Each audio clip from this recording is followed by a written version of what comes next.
Welcome to CBN4's Primetime News. I am your presenter, Sheena Harry. First off in the news, the government of Dominica has appointed a new ambassador to Mexico. Shanna Esprit gives us the details. The government of Dominica has appointed Julius Timothy as non-resident ambassador to Mexico. Diplomatic relations between Dominica and Mexico were formalized at the ambassadorial level in 1991, and since then relations between the two countries have been cordial and have developed significantly, particularly since the establishment of the Embassy of Mexico in St. Lucia. The embassy's permanent missions of both countries to the Organization of American States are also instrumental in the conduct of Dominica to Mexico relations. In the area of human resource development, Dominican secondary school Spanish teachers have been specifically trained through a series of workshops in Mexico and selected Caribbean countries since 2006. The government of Dominica has obtained agreement from the Mexican authorities from Mr. Timothy's accreditation as a non-resident ambassador of Dominica to Mexico, and he will soon visit Mexico to present credentials to the head of state. The Ministry of Foreign Affairs and CARICOM Affairs welcomes this appointment and looks forward to working with Mr. Timothy.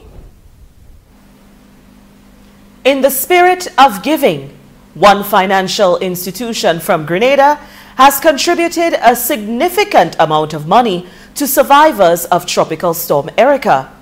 The Corporate Enterprise Finance Facility Limited, on behalf of the victims, received $17,000 from the Grenada Public Service Credit Union and its manager, Lucia Livingston Andal. Chairman of the Board of Directors of Corp F, Dexter Ducre, said that the donation is evidence of the generosity of institutions like the credit union. The credit union movement is built on the principle of people helping people, and upholding this principle, we offer today some much-needed relief to 19 victims and their families of Tropical Storm Erika. Ducre said that the selection of whom to donate to was made through consultations with local credit unions, village councils, and other community-based organizations. The funds will be dispersed and primarily used for the purchase of appliances and groceries, as well as providing cash for living expenses.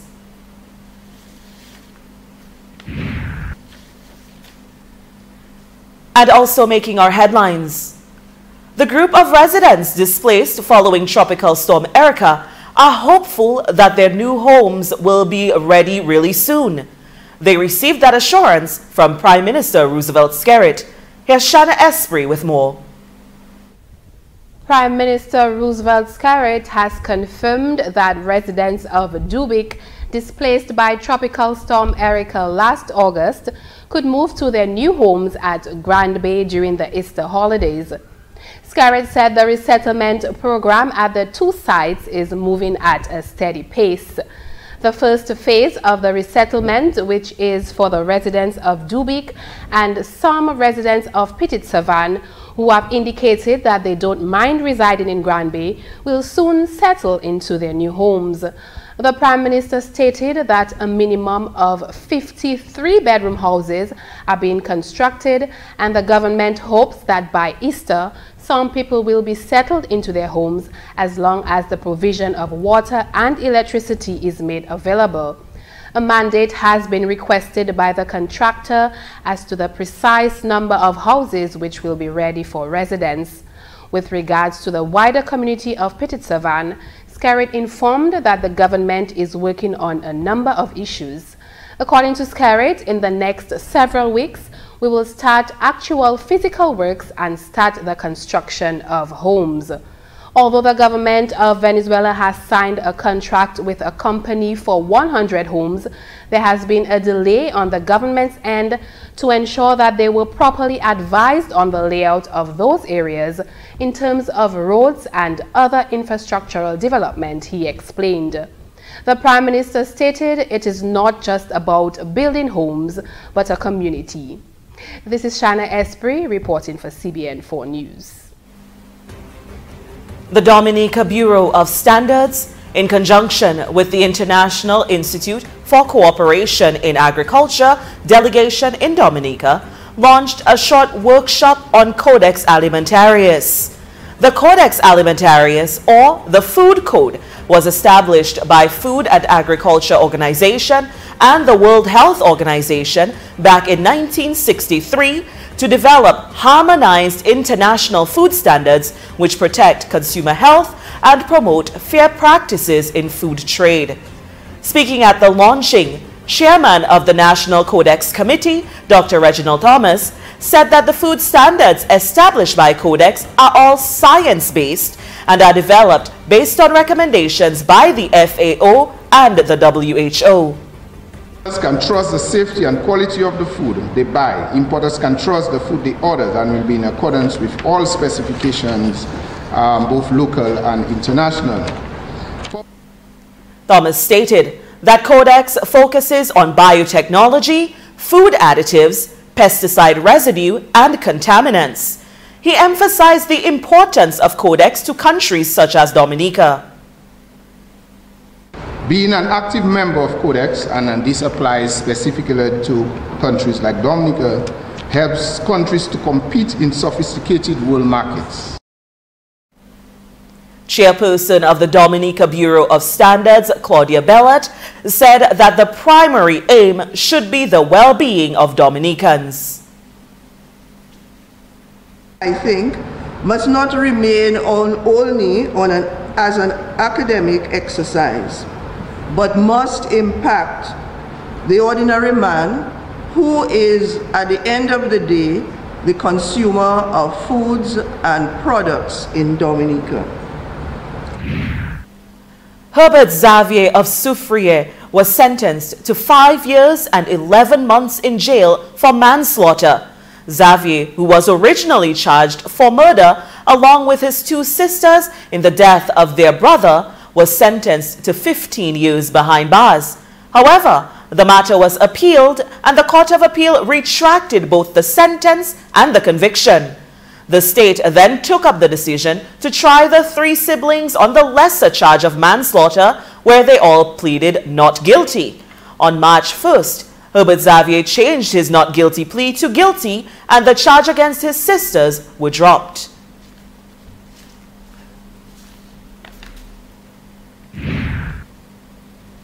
The 2016 Dominica Jazz and Creole Festival was recently launched by the Discover Dominica Authority. This year's featured artists will be guitarist Cameron Pierre, who's making his 2nd appearance, the band Soft out of Guadeloupe, and Elan Parley, a band out of Trinidad. For the 6th year, Digicel will be the gold sponsor of the event. Natalie Walsh, who is marketing manager at Digicel, says that the company is proud to be a part of this ultimate experience. It's keeping with its promise to help foster and sustain cultural development, and as such, we will be in the forefront supporting jazz initiatives across the island. Walsh said that Digicel is committed to community development and is playing a key role in marketing the event. The Jazz and Creole Festival will be held at Cabrit's National Park on Saturday, May 15th. Meanwhile, speaking at the official launching of the Jazz and Creole Festival, Permanent Secretary in the Ministry of Tourism, Gerard Jean-Jacques, says that although the festival is still in the growth stage, it serves various functions. Jean-Jacques believes that by committing to promoting the festival, the public will develop a greater appreciation for that music. According to the Permanent Secretary, his ministry is dedicated to the success of the festival. Beyond entertainment, the festival has been designed to sensitize and build awareness of jazz locally as a major musical genre.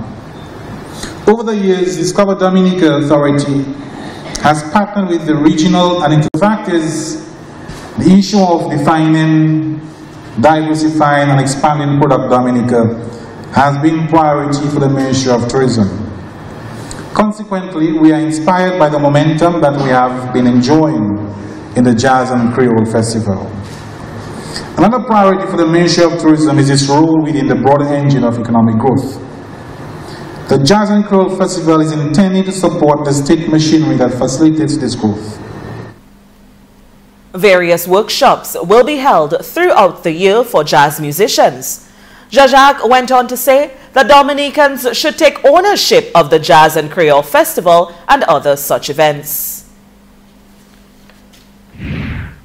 The government of Dominica is allocating substantial funds to the rehabilitation of the roadways on the island. Once again, here's Shanna Esprit with the details. Prime Minister Roosevelt Scarrett says the government of Dominica plans to embark on a $13 million aggressive road rehabilitation program. Scarrett says special attention will be given to the Roseau Valley and the West Coast.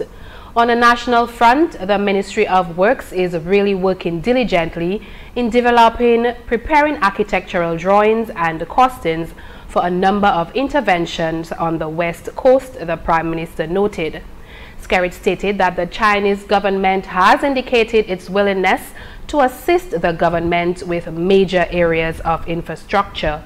The Prime Minister highlighted projects such as the replacement of bridges, resurfacing of roads, drainage, a number of edge failures, and new culverts as part of the Chinese commitment to assist the government. However, according to Scarrett, the constant rainfall is a hindrance and makes these areas precarious because erosion is still taking place. With regards to the East Coast, more specifically the Roseau Valley, the Prime Minister noted that this area is of major concern for the government and many critical areas for roadworks were identified. The completion of the bridge between Trafalgar and Waterwaven, edge failures in Cabanis, the damage to the bridge in Coptol, and also the road from Coptol, and edge failures towards the Trafalgar Falls area are under consideration, Scarrett added. The Roseau Valley roadworks will cost in excess of $4.8 million. Meanwhile, the Prime Minister added that the airport road is expected to receive a major slice of government resources for road rehabilitation. We will also be doing works on the airport road. The preliminary estimates I have from the Ministry of Works are $11.3 million. A huge section of the road collapsed. We have to fix up the bridges in Bells. According to the Prime Minister, the estimates for the project are preliminary and are liable to change based on the design. Other areas such as the Loubier to Granby Bagatelle Road will also benefit from this program. 30 persons from various communities around the island have graduated from a small outboard engine repair and boat building and repair apprenticeship program. The training, which lasted throughout a 3-month period, cost approximately $70,000 and took place in the communities of Fort Saint-Jean, Saint-Sauveur, and Layou. The training was held under the National Employment Program and is an initiative of the Ministry of Trade, Energy and Employment in collaboration with the Ministry of Agriculture and Fisheries and KID, which is an NGO based in Switzerland. At the closing ceremony, the participants were presented with their certificates and a plastic tool storage kit to assist in boat repairs. Director of the Apprenticeship Program, Vincent Etienne, said the initiative of the program is to lower the national unemployment rate through the Ministry of Employment. Expand economic development activities. Overall, what we are trying to do through the Ministry of Employment, and particularly through the Apprenticeship Program, is to lower the national unemployment rate. These objectives, they were all achieved today, up to this moment, with the graduation of the persons who are here today. These persons, the graduates, they dedicated their time and they put a lot of effort in obtaining the various skill sets that they are now endowed with. Etienne encouraged the graduates to get involved in starting their own business and when you do succeed, remain gainfully employed. Meanwhile, MP for St. Joseph, Kelva Daru, said following the passage of Tropical Storm Erica, he informed Ian Douglas, the minister responsible for the Apprenticeship Program, that it would be an opportune time to implement a program geared at repairing boats within his constituency. St. Joseph and Miro geared for that program. I was very happy to see that program kickstart, because really and truly, the government will never be able to employ everybody. Whenever you are able to pass on skills to the individuals, you empower them and give them the opportunity to provide for themselves and their families by enriching them with these skills. Daru said that the boat building is very important and encouraged the graduates to never give up and to continue to pursue their goals. The small outdoor engine repair program was facilitated by Joseph Julian, while the boat building and repair was conducted by Bertley Carrett. And with that, we wrap up the Primetime News here on CBN4. Be sure to visit our website, cbn4.com, for the latest news updates, or visit our Facebook page. And as always, thanks for making us your primary news portal. On behalf of the entire staff here at CBN4, thanks for watching.